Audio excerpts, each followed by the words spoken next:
Hello everyone, how are you? So in this video we are going to cover what is basically companies. सबसे पहले हम cover करेंगे what is company. तो in this video हम cover करने वाले हैं व्हाट इज कंपनी। तो सबसे पहले कंपनी में आप ये समझ लो कि कंपनी क्या होती है। Company is basically artificial person, मतलब वो आपको उसको आप देख नहीं सकते पर वो एग्जिस्ट करती है। जैसे वो आर्टिफिशियल पर्सन है, मतलब आप जानते हो कि रिलायंस इंडस्ट्रीज कोई पर्सन नहीं है बट वो कंपनी है। ठीक है, कंपनी से artificial person created under the law, किसी लॉ के तहत उसको बनाया जाता है और उसका एक कॉमन सील होता है। कॉमन सील मतलब रिलायंस का अपना खुद का ठप्पा होता है, स्टैंप होता है। और टू बी शूड मतलब खुद वो किसी को शू भी कर सकती है, किसी के ऊपर केस भी कर सकती है और कोई उसके ऊपर भी केस कर सकता है रिलायंस इंडस्ट्रीज के ऊपर। अगर रिलायंस ने या कोई और कंपनी ने प्रोडक्ट अच्छा नहीं दिया तो आप उसके ऊपर केस कर सकते हो। ठीक है, तो इसमें हम बेसिकली पढ़ेंगे कंपनीज। ये कंपनी कंपनी होती है, कंपनी अलग होती है, प्रोप्राइटरशिप अलग होता है। प्रोप्राइटरशिप क्या होता है, उसमें सिर्फ एक बंदा मालिक होता है। ठीक है, और पार्टनरशिप क्या होता है, पार्टनरशिप क्या होता है, उसमें दो या दो से अधिक बंदे पार्टनर होते हैं वो। ठीक है, पर कंपनी में क्या होता है, कंपनी बेसिकली कंपनी इसलिए बनाई जाती है क्योंकि कंपनी में लायबिलिटी एक लिमिटेड होती है। प्रोप्राइटरशिप और पार्टनरशिप में लायबिलिटी अनलिमिटेड होती है। मतलब अगर कंपनी पैसा वो प्रोप्राइटरशिप या पार्टनरशिप वाली फर्म पैसा नहीं दे पा रही तो जो क्रेडिटर हैं या जो लेंडर हैं वो उसकी पर्सनल प्रॉपर्टी से भी ले सकते हैं। मतलब जो उसका प्रोप्राइटरशिप पार्टनरशिप का मालिक है ना, उससे भी उसके घर का सामान भी बेच के वो पैसा निकलवा सकते हैं। ठीक है, तो उसमें ये नुकसान होता है और उसमें बैंक की तरफ से लोन भी मिलने में बहुत तकलीफ होती है, गवर्नमेंट से कॉन्ट्रैक्ट मिलने में तकलीफ होती है। कोई पार्टी जल्दी किसी पे यकीन नहीं करती प्रोप्राइटरशिप पार्टनरशिप में, क्योंकि वो सिंगल सिंगल ओनरशिप कंपनी है, दो या दो से अधिक बंदों की पार्टनरशिप फर्म है। क्या पता वो पैसे लेके भाग जाए। But in case of company, अगर आप कंपनी की तरफ मूव ऑन करते हो तो उसमें क्या होता है, लोन भी आसानी से मिलता है। ठीक है, और जो शेयर होल्डर्स होते हैं उसमें पार्टनर कहते हैं, पार्टनरशिप फर्म है, यहाँ पे कहते हैं शेयर होल्डर्स। इनकी लायबिलिटी भी लिमिटेड होती है, जितना अमाउंट का शेयर है ना उस अमाउंट तक के शेयर तक की लायबिलिटी इनकी होती है।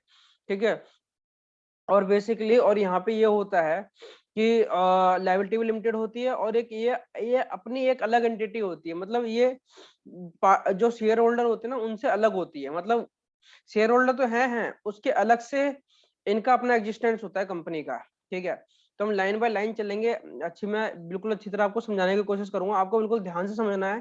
ठीक है, जहां पे कोई पॉइंट समझ नहीं आ रहा प्लीज कमेंट कर देना। ठीक है, उसको मैं अच्छी तरह फिर से समझाऊंगा। ठीक है, अगर आपको कोई समय पॉइंट ऐसा समझ नहीं आया। ठीक है, तो companies account, introduction of companies account हम पढ़ेंगे पहले। ठीक है, इसको मैं छोटा यहाँ कर देता हूँ। ठीक है, इंट्रोडक्शन ऑफ कंपनीज अकाउंट पढ़ेंगे। सबसे पहले देखो यूनिट ओवरव्यू में इसके अंदर हम क्या पढ़ने वाले, बेसिकली वो शो होता है। यूनिट ओवरव्यू में टाइप्स ऑफ कंपनी पढ़ने वाले हैं। कंपनी कितने तरह की होती है, तो होती है गवर्नमेंट कंपनी होती है पहले तो। ठीक है, उसके बाद फॉरेन कंपनी होती है। गवर्नमेंट कंपनी मतलब जिसमें मोर देन 51% से ज्यादा की शेयर होल्डिंग सेंट्रल गवर्नमेंट के पास होती है या स्टेट गवर्नमेंट के पास होती है। ठीक है, यहाँ फॉरेन कंपनी जो इंडिया में रजिस्टर्ड नहीं है, बाहर रजिस्टर्ड है बट वो अपना बिजनेस इंडिया में कर रही है। प्राइवेट कंपनी वो कंपनी है जिसको प्राइवेटली किसी ने मतलब पर्सन ने होल्ड कर रखा हो, जिसके शेयर्स ट्रेड नहीं हो सकते मार्केट में। ठीक है, तो पब्लिक कंपनी वो कंपनी है जिसके शेयर्स मार्केट में ट्रेड हो सकते हैं। ठीक है, वो मैं बताऊंगा आपको कैसे समझ आएगा, आगे धीरे धीरे समझ आएगा। 1% कंपनी अगर देखो क्या है, प्रोप्राइटरशिप जो जैसी होती है ना वैसे ही 1% कंपनी होती है बेसिकली। जब कोई सिंगल बंदा है उसके साथ कोई शेयर होल्डर और जुड़ना नहीं चाहता, बट वो अपना बिजनेस खुद अकेला शुरू करना चाहता है, बट एज ए कंपनी शुरू करना चाहता है, तो उसके लिए उसको बनवानी पड़ती है ओपीसी, जिसको कहते हैं 1% कंपनी। इसमें सिर्फ एक ही मेंबर होता है, वही शेयर होल्डर भी होता है, वही सारे काम करता है उस कंपनी में। ठीक है, तो उसको कहता है 1% कंपनी। ठीक है, उसके बाद होता है स्मॉल कंपनी। स्मॉल कंपनी क्या होती है, जिसमें पेड ऑफ शेयर कैपिटल कम होता है। वो कितना कम होता है वो आगे हम धीरे धीरे। लिस्टेड कंपनी क्या होती है, लिस्टेड कंपनी वो कंपनी होती है जिसकी हम शेयर्स नॉर्मल मार्केट में खरीद सकते हैं, जैसे कि NSC, BSc, national stock exchange, Bombay stock exchange. Online जिसके शेयर परचेज और सेल कराए जाते हैं उसको लिस्टेड कंपनी कहते हैं। अनलिमिटेड कंपनी क्या होती है, अनलिमिटेड कंपनी वो होती है जिसमें मेंबर्स की लायबिलिटी अनलिमिटेड होती है। मतलब मेंबर्स की लायबिलिटी लिमिटेड नहीं होती, उसमें तो मेंबर्स की लायबिलिटी शेयर देने की भी है, प्लस उसको अपने घर से भी पैसे देने पड़ेंगे अगर कंपनी आगे पे नहीं कर पा रही, तो उसको कहते हैं अनलिमिटेड कंपनी। अनलिमिटेड कंपनी कोई आजकल बनवाता नहीं है, सब बनवाते हैं कंपनी लिमिटेड बाय शेयर्स। ठीक है, कंपनी लिमिटेड बाय शेयर्स ही बनवाते हैं सब। ठीक है, उसके बाद होता है कंपनी लिमिटेड बाय गारंटी।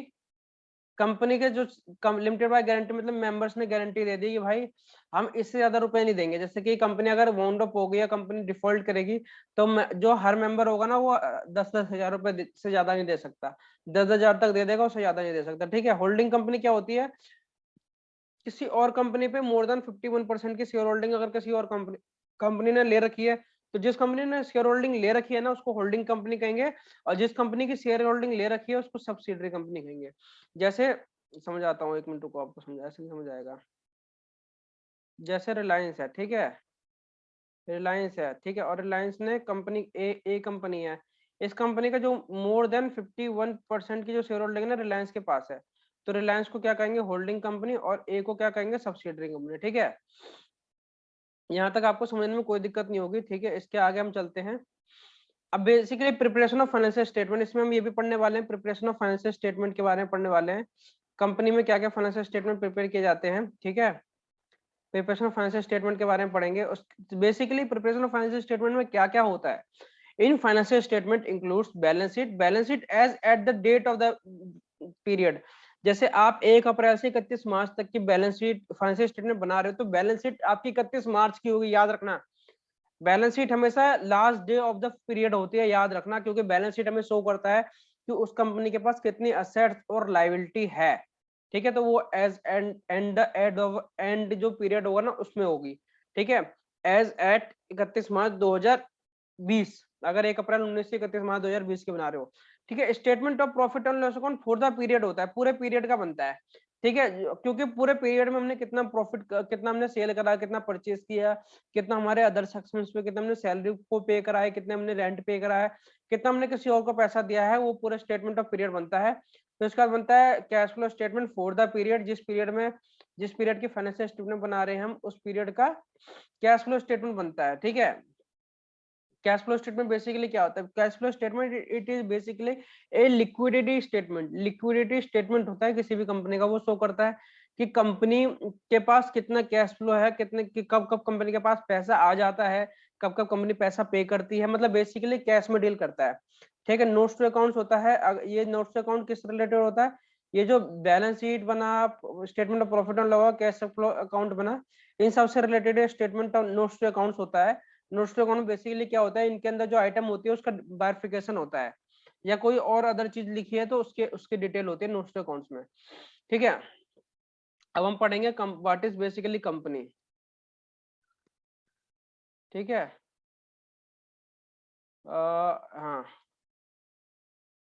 हाँ, सबसे पहले हाइलाइटर कर लेते हैं। ठीक है, ठीक है, इंट्रोडक्शन आप खुद पढ़ लेना। देखो देखो, इंट्रोडक्शन से मैं पढ़ाना शुरू करता हूँ। ठीक है, the never ending human desire to grow further has given rise to expansion. जब ह्यूमन ग्रो करता है, ठीक है, वो एक्सपेंशन करता है बिजनेस एक्टिविटीज को, क्योंकि ह्यूमन बिजनेस से ही ग्रो हो सकता है, सैलरी से कोई ग्रो नहीं हो सकता। Which turns necessity the need to increase the skills of operation, जिसकी वजह से उसको अपने ऑपरेशन जो जो काम वो कर रहा है उसको बढ़ाना पड़ेगा। तो उसको बढ़ाने के लिए उसको ज्यादा गुड्स बेचने पड़ेंगे। ठीक है, ठीक है, उसके लिए उसको लार्ज अमाउंट ऑफ मनी चाहिए होगा, लार्ज अमाउंट ऑफ मनी चाहिए होगा, मॉडर्न टेक्नोलॉजी चाहिए होगा। मनी कब मिलेगा, जब कंपनी बनेगी, क्योंकि प्रोप्राइटरशिप को कोई ज्यादा पैसे नहीं देता, पार्टनरशिप को ज्यादा पैसे नहीं देता। जब कोई कंपनी बनती है ना, तो उसको बेसिस पे कंपनी को एक बार को बैंक फाइनेंस कर देते हैं, पर प्रोप्राइटरशिप को नहीं करते। लार्ज ह्यूमन कंट्रीब्यूशन, आप भी किसी प्रोप्राइटरशिप में जॉब करना नहीं चाहोगे या पार्टनरशिप में जॉब करना नहीं चाहोगे, आप ये देखोगे कि हम कंपनी में जॉब कराएं, तो कंपनी में जॉब करने के लिए लार्ज ह्यूमन कंट्रीब्यूशन चाहिए होगा, मतलब वहां पे ज्यादा बंदे चाहिए होंगे उस काम को करने के लिए। तो विच इज नॉट पॉसिबल, जो पॉसिबल नहीं है पार्टनरशिप के अंदर, पॉसिबल नहीं है, और प्रोप्राइटरशिप के अंदर पॉसिबल नहीं है। ठीक है, तो इसको उस डिफिकल्टी को ओवरकम करने के लिए कंपनी का इंट्रोड्यूशन किया गया। ठीक है, यहाँ तक समझ आ गया आपको। अगर यहाँ तक बिल्कुल समझ आ रहा है तो बिल्कुल लाइक कर दो। ठीक है, लाइक कर दो, जिससे मुझे पता चले कि हाँ आपको समझ आ रहा है कुछ। ठीक है, विद द इन्वेंशन, जिससे बिग मशीन्स की जरूरत पड़ती है मास प्रोडक्शन करने के लिए, सेपरेट मैनेजमेंट चाहिए होता है। अब कंपनी में क्या है, जो भी शेयर होल्डर होते हैं ना कंपनी में, तो वो कंपनी के डे टू डे अफेयर में भाग नहीं ले सकते। क्यों क्यों नहीं ले सकते, क्योंकि जो शेयर होल्डर होते हैं हम जैसे लोग होते हैं, जैसे आप हो, आप कोई और जॉब कर रहा है, उसने कंपनी के शेयर्स खरीद लिए। ठीक है, तो वो सब कंपनी में जॉब थोड़ा ना कर सकते, वो तो अपनी कहीं और जॉब कर रहे हैं, कोई और काम कर रहे हैं, तो वो सब मिलकर क्या करते हैं, मैनेजमेंट अपॉइंट करते हैं, जिसको कहते हैं board of director. Board of director बनाते हैं, अपने अपने हिसाब से बोर्ड ऑफ डायरेक्टर का चयन करते हैं। फिर वो बोर्ड ऑफ डायरेक्टर आगे काम करती है, वो मैनेजमेंट बनाती है, एम्प्लॉय को एक्वायर करती है, एम्प्लॉय को रिक्वायर्ड करती है, उसको तो अपनी कंपनी में काम करने के लिए इनवाइट करते हैं एम्प्लॉयज को, और फिर company purchase board of director के थ्रू ही सेल परचेज गुड्स की ये सब किया जाता है। फिर बोर्ड ऑफ डायरेक्टर का कंट्रोल आ जाता है कंपनी के ऊपर, बट जो कंपनी के ऊपर ऑनरशिप का कंट्रोल होता है ना, वो शेयर होल्डर के पास ही होता है। ठीक है, तो यहाँ तक आपको समझने में जहां तक मेरे को लग रहा है कोई दिक्कत नहीं होगी। Company is a form of organisation. अभी अभी यहाँ तक आपको समझ आ गया, ये आप पढ़ सकते हो। Company has been become a important institutional from the business enterprise. Business enterprise के लिए एक इम्पोर्टेंट बन गया है, क्योंकि बिजनेस को लोन जब मिलता है, कंपनी होती है फाइनेंस करने के लिए, कंपनी को फाइनेंस कॉन्ट्रैक्ट लेने के लिए। ठीक है, तो business wealth generation function of society, society के लिए वेल्थ का जनरेट करती है कंपनी। ठीक है, अब यहाँ से हम पढ़ेंगे मीनिंग ऑफ कंपनी, कंपनी के बारे में पढ़ेंगे। ठीक है, ये सब छोड़ दो, यहाँ से पढ़ो। हम्म हम्म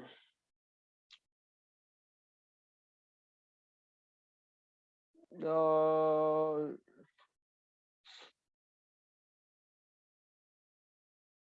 हाँ, एक कॉमन यहाँ से पढ़ सकते हो आप, यहाँ से एज पर द डेफिनेशन।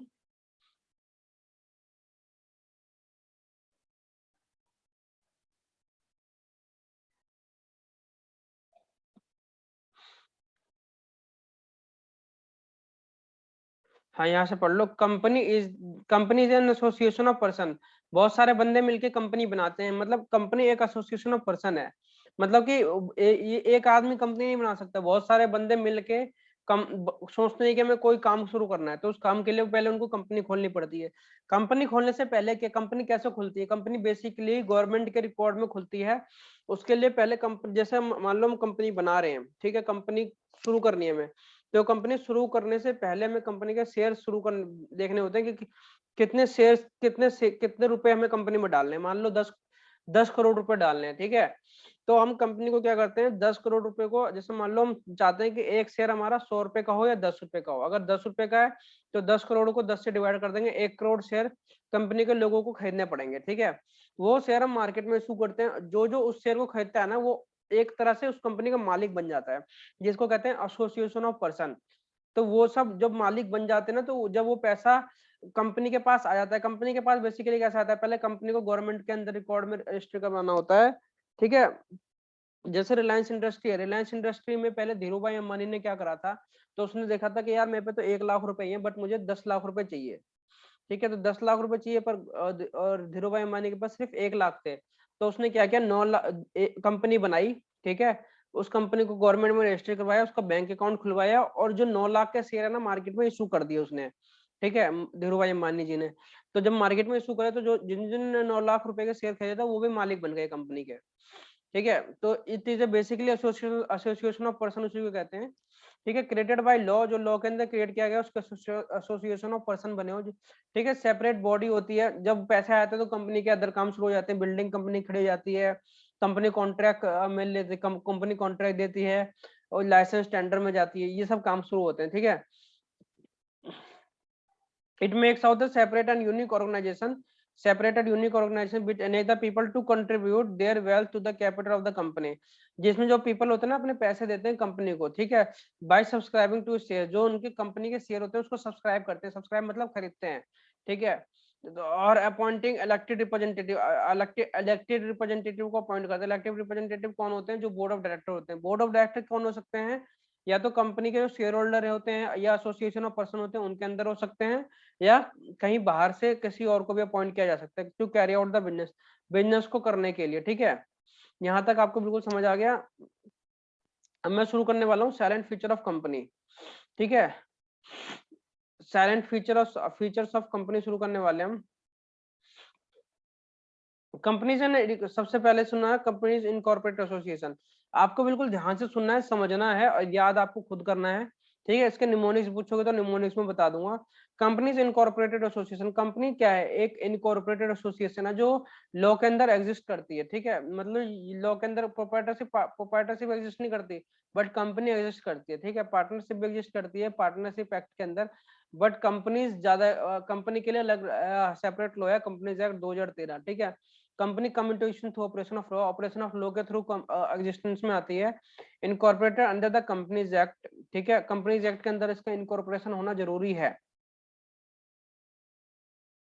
ठीक है, without such registration no company can come into existence, उसके रजिस्ट्रेशन के बिना कोई कंपनी बनी नहीं सकती। ठीक है, तो कंपनी बनाने के लिए सबसे पहले आपको कंपनीज एक्ट के अंदर एप्लीकेशन देनी होती है, कंपनीज एक्ट के अंदर अप्लाई करना होता है, जो एमसीए के थ्रू होता है। मिनिस्ट्री ऑफ कॉर्पोरेट अफेयर की वेबसाइट पे आप जाओगे तो उसमें आप देखोगे कि वहां पे कंपनी बनाने के लिए एसओपी दी होती है, स्टैंडर्ड ऑपरेटिंग प्रोसीजर। इसे ये स्टेप आपको फॉलो करने हैं, फिर आपकी कंपनी बनेगी। कंपनी बनने के लिए क्या करना होता है, जो पहले हमें अपने नाम सोचने होते हैं, कंपनी के अंदर हम क्या नाम रखने वाले हैं। जैसे कोई सोचता है कि कंपनी के अंदर हम ये नाम रखेंगे, कोई कंपनी का कोई रिलायंस इंडस्ट्री है, जैसे उसने भी पहले 3 नाम हमें सोचने होते हैं कि कंपनी के 3 नाम क्या होते हैं, फिर वो 3 नाम गवर्नमेंट को हमें भेजने होते हैं, जो एमसीए के थ्रू जाते हैं, ऑनलाइन जाते हैं। फिर एमसीए बताता है कि इन 3 नाम से ये नाम अवेलेबल है। जब वो नाम हमारा फिक्स हो जाता है तो उसको हम रजिस्टर करवा देते हैं कि उसके नाम से कंपनी बन गई। जब वहां पे रजिस्टर्ड हो जाती है तो उसके बाद इस पे कंपनी का पैन कार्ड बनता है, कंपनी के नाम से ही फिर कंपनी का बैंक अकाउंट खुलता है। ठीक है, उसके बाद लोगों के पैसे आने शुरू हो जाते हैं। यहाँ तक आपको बिल्कुल समझ आ गया। कौन रजिस्टर करवाता है, जिसको कंपनी बनाने का आइडिया आया है वो रजिस्टर करवाता है। ठीक है, company is separate legal entity, company separate legal entity है। बेसिकली वो उनसे रिलेटेड नहीं है जो पहले से बंदे, मतलब जो जिन्होंने उनने शेयर्स खरीद रखे हैं, जिनकी ओनरशिप है, उनसे उनसे रिलेटेड नहीं है वो। ठीक है, वो अपनी एक अलग लीगल एंटिटी है, तो वो अपनी अलग है। ठीक है, उस पर किसी का कंट्रोल नहीं है, किसी भी शेयर होल्डर का। कंपनी अपने हिसाब से काम करती है। ठीक है, company as a separate legal entity. ठीक है, not affected by the changes in the membership, जब मेंबरशिप में कोई चेंज होता है तो उससे अफेक्ट नहीं होती। मेंबरशिप में चेंज जैसे किसी ने अपने शेयर किसी और को बेच दिए, ठीक है, किसी ने अपने ओनरशिप किसी और को बेच दी, कोई शेयर होल्डर मर गया, कोई मतलब कोई, ठीक है, यहाँ तक समझ, कोई शेयर होल्डर मर गया या किसी ने अपने शेयर किसी और को दे दिया। ठीक है, कंपनी ने शेयर बायबैक कर लिए, शेयर कम कर दिए। ठीक है, बायबैक मतलब कंपनी ने लोगों से शेयर खरीद लिए वापस। ठीक है, देयरफॉर सेपरेट बिजनेस एंटिटी होता है, company can not contract, can contract, company contract भी कर सकती है, खुद के ब्याज पे सू कर सकती है। ठीक है, किसी किसी को भी मतलब कोर्ट में ले जा सकते हैं, टू बी सूड, किसी पे भी कोई भी कंपनी को कोर्ट पे लगा सकता है। It is incorporated in the name and the capacity, जो कंपनी का नाम है और जो कंपनी की कैपेसिटी है। कंपनी की कैपेसिटी क्या होती है, जैसे कंपनी प्राइवेट पब्लिक लिमिटेड है, प्राइवेट लिमिटेड है, ये सब होता है। ठीक है, कंपनी ऐसे परपेचुअल एग्जिस्टेंस, कंपनी का परपेचुअल एग्जिस्टेंस है। ठीक है, कंपनी परपेचुअल एग्जिस्टेंस है, since the company has existence independent of A member, जो उसके मेंबर्स है ना उससे इंडिपेंडेंट है वो। ठीक है, मेंबर पर डिपेंड नहीं है वो, मेंबर से इंडिपेंडेंट है। परपेचुअल एग्जिस्टेंस क्या है, कंपनी का खुद का एग्जिस्टेंस है भाई। तुम मेंबर हो या नहीं हो, कंपनी को कोई फर्क नहीं पड़ता।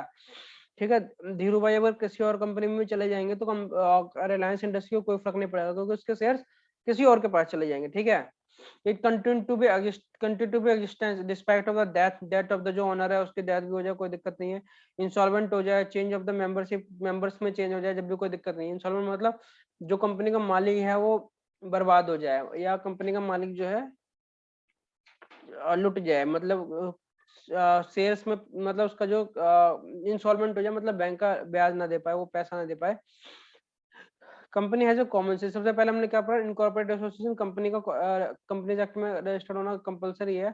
ठीक है, separate legal entity, company separate legal entity है, उसको ऑनर से कोई मतलब नहीं है, परपेचुअल एग्जिस्टेंस है कंपनी का, चाहे ऑनर एग्जिस्टेंस उसका अलग है। ठीक है, लीगल एंटिटी मतलब लीगल लोगों गवर्नमेंट के रिकॉर्ड में शो करती है, परपेचुअल एग्जिस्टेंस उसका अपना एक एग्जिस्टेंस है। ठीक है, कॉमन सील, कंपनी का, कंपनी नेचुरल पर्सन नहीं है, मतलब देखने वाली पर्सन नहीं है, पर उसका वो इन द मैनर वो अपने डॉक्यूमेंट पे जो जैसे नेचुरल पर्सन साइन करता है वैसे साइन नहीं कर सकता।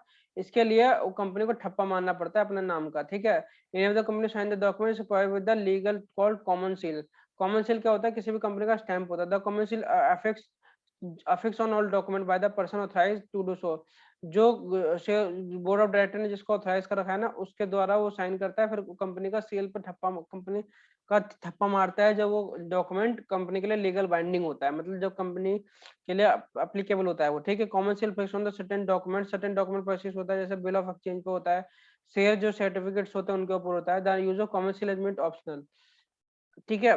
कॉमन सील आज के डेट में कॉमन सील ऑप्शनल हो गया है, मतलब आजकल क्या है ऑप्शनल, मतलब ऑनलाइन जब कंपनी कोई भी डॉक्यूमेंट इशू करती है तो उस पे भी उस पे लिखा होता है कि this document sign by the online, तो no common seal is required, मतलब फिजिकल सिग्नेचर उसका रिक्वायर्ड ही नहीं होता, तो ऑप्शनल है वो, ठीक है। ऑल द आपका किसी किसी केस में ऑप्शनल हो गया। Now all such document which are required for common will now state be sign by the two director. अब जो क्या है जिसपे कॉमन सील भी लगती है ना आज की डेट में, उसको दो डायरेक्टर जो साइन कर दें और या वन डायरेक्टर साइन कर दे और कंपनी सेक्रेटरी साइन कर दे, तो उसको भी मान लिया जाएगा कि वो कंपनी कॉमन सील के थ्रू साइन हुई है, ठीक है। लाइबिलिटी, कंपनी की लाइबिलिटी जो होती है ना, मैं बताया ना, कंपनी की लाइबिलिटी लिमिटेड होती है, लाइबिलिटी इज लिमिटेड होती है। Every shoulder of the company is limited to the amount he agreed to pay on the shares allotted to him. जो शेयर्स को अलॉट किए गए हैं उस शेयर्स के बराबर ही अमाउंट पे करने के लिए वो लाइबल है। मतलब मान लो शेयर उसका एक 10 रुपए का शेयर था, बट कंपनी ने अभी उससे 2-2 रुपए ही मांगे, मतलब 8 रुपए के लिए वही लाइबल है। अगर उसने 10 रुपए पूरे कर दिए तो वो लाइबल नहीं है, ठीक है। 10 रुपए कंपनी ने पूरे मांग लिया और उसने पूरे पे कर दिया तो वो लाइबल नहीं है। जितना अमाउंट अभी पेंडिंग है उसी के लिए वो लायबल है, ठीक है। If shares are such fully paid then no further liability, कोई फर्दर लायबिलिटी नहीं है उसके पास, ठीक है। यहाँ तक आपको बिल्कुल समझ आ गया, बिल्कुल लाइक कर दो अगर समझ आ रहा है कुछ भी। Distinction between ownership and management, मैंने बताया ना ऑनरशिप एंड मैनेजमेंट। ऑनरशिप मतलब जो कौन है, जो उसके ओनर कौन है, जो उसके शेयर होल्डर है। और मैनेजमेंट कौन है, जो कंपनी ने जो शेयर होल्डर्स ने बोर्ड ऑफ डायरेक्टर अपॉइंट किया उसको कहते हैं management. Since the number of the share holder is very large, बहुत सारे लोग कंपनी के शेयर खरीद सकते हैं। रिलायंस का क्या है, रिलायंस का कोई क्या कंपनी का एक मतलब बहुत कम लोग हैं, रिलायंस के ऑल ओवर इंडिया में लोगों ने शेयर खरीदे हुए हैं, ठीक है। डिफरेंट जोग्राफिकल लोकेशन पे है, जरूर हमें पता भी नहीं कि कहाँ पे है, इंडिया में है बाहर है कहाँ पे है ये भी नहीं पता। It become difficult for them to carry the operation, operation जो जो कंपनी का ऑपरेशन है उसको कैरी करना डिफिकल्ट हो जाता है, तो उसको given rise separation of the management and ownership, तो उसको राइज करता है कि भाई मैनेजमेंट अलग बना दो और ओनरशिप अलग कर दो। ओनरशिप मतलब जो उसके शेयर से कहीं भी हो उससे कोई मतलब नहीं है, बट मैनेजमेंट है वो कंपनी को चलाएगी। मैनेजमेंट मतलब जो रिलायंस के बोर्ड ऑफ डायरेक्टर हैं, ठीक है। Not a citizen, company citizen नहीं होती इंडिया के सिटीजन नहीं है वो, बट वो कंपनी आर्टिफिशियल मतलब नेचुरल पर्सन नहीं है, ठीक है। सिटीजन कौन होता है, नेचुरल पर्सन होता है जिसको राइट मिले होते हैं गवर्नमेंट के थ्रू, right of freedom, right to speech, ये जैसे वो सब नहीं होता, वो सब राइट मिलते हैं। जो 5 राइट्स होते हैं वो आप देख लेना ऑनलाइन, ठीक है। प्रोसेस ऑफ लॉ, जो लॉ के थ्रू राइट मिलते हैं, legal existence but not enjoyable citizenship, वो लीगल एग्जिस्टेंस के अंदर है पर वो सिटीजनशिप का राइट एंजॉय नहीं कर सकती, ठीक है। वो सिर्फ नेचुरल सिटीजन को ही राइट अप्लाई अप्लाई होता है, ठीक है। Transferability of the shares, company के जो शेयर्स होते हैं ना, जो कंपनी के जो लोगों ने कंपनी में पैसा लगाया है, ठीक है, वो ट्रांसफरेबल होते हैं। मतलब मान ले मैंने आपने शेयर खरीदा, ठीक है। आपको लग रहा है कि ये शेयर किसी और को बेच देना चाहिए, आपको पैसे की जरूरत है, आप शेयर बेचना चाहते हो तो आप बेच सकते हो, accept in case of private company में नहीं बेच सकते। प्राइवेट कंपनी में क्या होता है, कुछ रिस्ट्रिक्शन होती है जो प्राइवेट कंपनी बनते टाइम उस पर लगाई जाती है। जैसे हम प्राइवेट कंपनी रजिस्टर करवाते हैं तो उसमें ये लिखा होता है या ये लिखवाया जाता है कि जो कंपनी का मालिक होता है उनके द्वारा कि भाई जो भी इस कंपनी के शेयर खरीदेगा वो 10 साल तक शेयर नहीं बेच सकता, 10 साल के बाद बेच सकता है। तो वो कंपनी के ऊपर क्या है, एक रिस्ट्रिक्शन है प्राइवेट कंपनी पे, पब्लिक कंपनी या पब्लिक कंपनी लिस्टेड कंपनी इन सबके ऊपर नहीं होता, ठीक है। Maintenance of books of accounts, अभी कंपनी किस किस तरह की होती है वो आगे मैं बिल्कुल बताने वाला हूँ, आपको ध्यान से सुनना, ठीक है। Maintenance of books of account क्या होता है, कंपनी को क्या होता है अपनी बुक्स ऑफ अकाउंट मेंटेन करनी होती है, रिक्वायर्ड बाय जो लॉ है, लॉ के through books of account maintain करना होता है। लॉ क्या है, कंपनीज एक्ट 2013 के हिसाब से कंपनी को बुक्स ऑफ अकाउंट मेंटेन करनी होती है। बुक्स ऑफ अकाउंट में क्या आता है, balance sheet, profit and loss account, statement of cash flow statement, statement of changes in equity, notes to account, ledger, general entries, ठीक है। Other books of accounts, other relevant notes, vouchers, bills, ये सब basically जो books of accounts के अंदर आते हैं, ठीक है। अगर कोई भी इसमें फेलियर होता है ना, कंपनी का रिकॉर्ड करने में कोई भी इसमें फेलियर होता है तो कंपनी को पेनल्टी भी देनी पड़ सकती है, ठीक है। पीरियोडिक ऑडिट करवाना होता है। जब कंपनी का साल पूरा हो जाता है, वो जो पीरियड जिस पीरियड के लिए कंपनी ने अपने बुक्स ऑफ अकाउंट जिससे बनाए हैं, तो वो पीरियड पूरा हो जाता है तो उस पीरियड की बुक्स ऑफ अकाउंट जो होती है उसको चार्टर्ड अकाउंटेंट जो सीएज होते हैं उनसे उसको ऑडिट करवाना पड़ता है, ठीक है। On the recommendation of director, जो जिससे डायरेक्टर बोलेंगे कि भाई डायरेक्टर बोलते हैं शेयर होल्डर से ये सही है, इससे ऑडिट करवा लेते हैं। शेयर होल्डर कहते हैं हाँ आप कह रहे हो सही है तो सही है, शेयर होल्डर अपॉइंट कर देते हैं चार्टर्ड अकाउंटेंट्स को, सीए फर्म्स को अपॉइंट कर देते हैं, ठीक है, जहां से आप आर्टिकलशिप करने वाले हो फ्यूचर में, ठीक है। तो वो फिर ऑडिट करते हैं, उसके बाद ऑडिट करके अपनी जो रिपोर्ट होते हैं वो ऑनर्स को प्रेजेंट करते हैं, जो शेयर होल्डर्स होते हैं, जो डिफरेंट डिफरेंट ज्योग्राफिकल लोकेशंस पे होते हैं, उनको मेल के थ्रू दिया जाता है या फिजिकल पोस्ट किया जाता है, ठीक है। वहां से फिर वो अपने बुक्स देखते हैं, books of account financial statement देखते हैं और कहते हैं कि हाँ चल कंपनी ने इस टाइम अच्छा परफॉर्म किया, नेगेटिव परफॉर्म किया, फिर वो मैनेजमेंट को, जो बोर्ड ऑफ डायरेक्टर होते हैं उनके उधेड़ते हैं कि मतलब भाई कंपनी ने नेगेटिव क्यों परफॉर्म किया, इतना पैसा था कंपनी के पास। Right of access to information, जो शेयर होल्डर्स होते हैं ना उनके पास राइट होता है कंपनी की कोई भी इन्फॉर्मेशन को एक्सेस कर सके।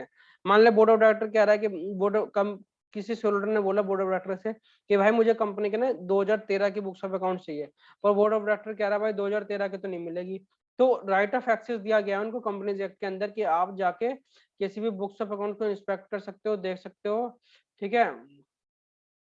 सिर्फ जो उसको बदल उसको नहीं दिया गया जो स्टैचू के अंदर मतलब बाइंडिंग नहीं है, मतलब स्टैचू क्या है जो कंपनी 2013 के अंदर अगर जो बोला गया है कि इस बुक को नहीं देख सकते आप उसको नहीं देख सकते, बाकी सबको देख सकते हो, ठीक है। जो आर्टिकल ऑफ एसोसिएशन के थ्रू गवर्न किया जाता है, आर्टिकल ऑफ एसोसिएशन क्या होता है, ये सब क्या होता है, ये सब आगे मैं आने वाली सारी क्लासेस में बताने वाला हूँ। The shareholder have the right to seek information from the director by the participating in the meeting of the company and through the periodic report. Company जो शेयरहोल्डर के पास जो एक राइट है वो इन्फॉर्मेशन उनसे देख सकें, समझ सकें, जो जो उनको समझ नहीं आ रही डायरेक्टर के थ्रू समझ सकें, और डॉक्टर उनको बताएंगे कि भाई इस इन्फॉर्मेशन का मतलब ये है। क्या तो पीरियोडिक डायरेक्टर की जो रिपोर्ट होती है उसको कहते हैं बोर्ड रिपोर्ट, बोर्ड रिपोर्ट के थ्रू बताएंगे, या उसको फिजिकली या वर्चुअली कोई लेटर के थ्रू उस शेयर होल्डर या ओनर को बताया जाएगा कि भाई आप इसका मतलब ये है, या इसका मतलब आप गलत समझे, उसका मतलब ये है, ठीक है। यहाँ तक आपको बिल्कुल समझ आ गया तो कोई दिक्कत नहीं है। अब मैं नेक्स्ट वीडियो जो लाने वाला हूँ उसमें हम बात करेंगे टाइप्स ऑफ कंपनी के बारे में, ठीक है। तो इसको वीडियो को मैं यहीं एंड करता हूँ, इसको आप फिर से सुन लेना एक बार, अच्छी तरह आपको समझ आ जाएगा। अगर कोई भी पॉइंट में कहीं दिक्कत हो तो आप प्लीज कमेंट कर देना, आई विल मेक श्योर, मैं मतलब कोशिश करूंगा कि आपको फिर से वो अच्छी तरह चीज समझा सकूं। थैंक यू गाइस, अगर बिल्कुल आपको वीडियो अच्छी लगी प्लीज लाइक कर देना, शेयर कर देना दोस्तों के साथ। बस मैं आपसे यही चाहता हूँ, आप सिर्फ लाइक शेयर करें और मैं अपनी मेहनत करते रहूं, आपको बिल्कुल अच्छी तरह एक एक चीज मैं आपके लिए बिल्कुल फ्रीली अवेलेबल करवा दूं, हर चीज आपको बता दूं, तो आपको बिल्कुल हर चीज आपको अच्छी तरह समझ आए। मैं क्वेश्चन भी करवाऊंगा, हर चीज करवाऊंगा इसके अंदर, सारी वीडियो क्वेश्चन करवाऊंगा, line by line her chapter करवाऊंगा, जो इंपॉर्टेंट चैप्टर है सारे करवा दूंगा। तो ठीक है गाइस, अपना प्यार मुझे देते रहना, प्लीज लाइक कर देना, ठीक है। इंस्टाग्राम और फेसबुक पे भी फॉलो कर देना यार अगर हो सके तो, if it is possible for you, otherwise यहाँ पे भी आप सब्सक्राइब कर दोगे, इट इज ए मतलब मेरे लिए ब्लेसिंग होगी एक तरह से। Thank you guys, thank you, love you guys.